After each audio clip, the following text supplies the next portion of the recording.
First what we're going to do, all of our pegs that are marked will be E-wraps. The rest you're going to purl. So the first one will be E-wrap 1, purl 3, but then it's just going to be E-wrap 2, purl 3 until you get all the way around. You want to do 4 rows of this design. Then we will start doing the actual cables. Got your 4 rows done. Now we're actually to the point where we will start cabling. The cables we do only on the blue, the 2 pegs that are blue. So the yellow ones you're still going to E-wrap. The ones that aren't marked at all you're still going to purl.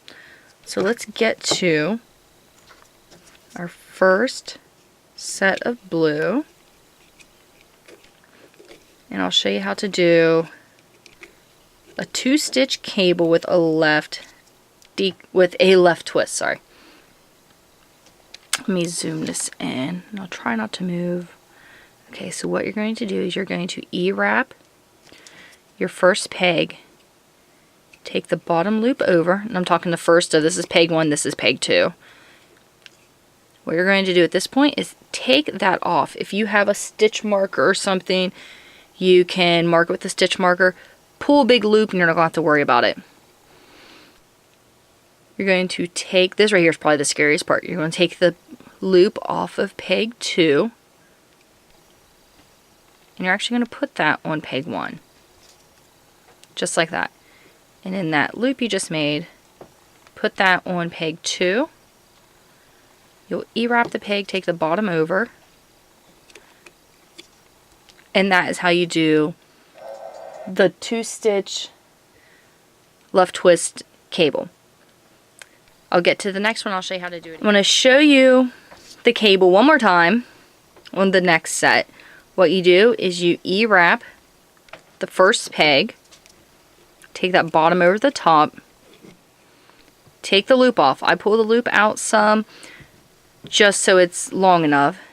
I take the loop off peg 2, then put it on peg 1.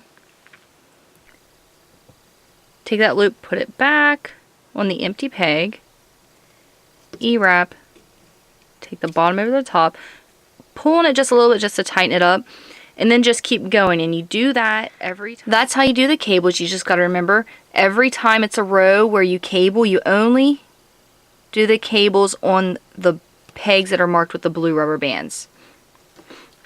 Now what I did was, if you do the cables, let me pull this one off and look.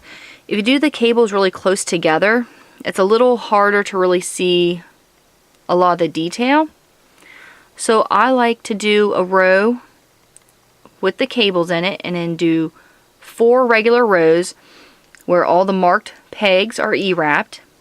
The unmarked pegs are purled, just like we'd done for the cuff. Go ahead and make it as long as you would like. This one, when I took it off the loom, it measured about 6.5 inches long. So it's going to shrink down about 1/2 inch. So there, it's about 6 inches long now. This one I made a little longer. It was about 7 inches long when I took it off, and it's at about 6.5. Either size really will work just fine. You can use these as arm warmers too if you want, which those ones you might want to make a little shorter just for like the cuffs. So you go ahead and work this down until you have it the length that you want. And then you'll do your garter stitch again. So you'll do a row purl, E-wrap, purl, E-wrap,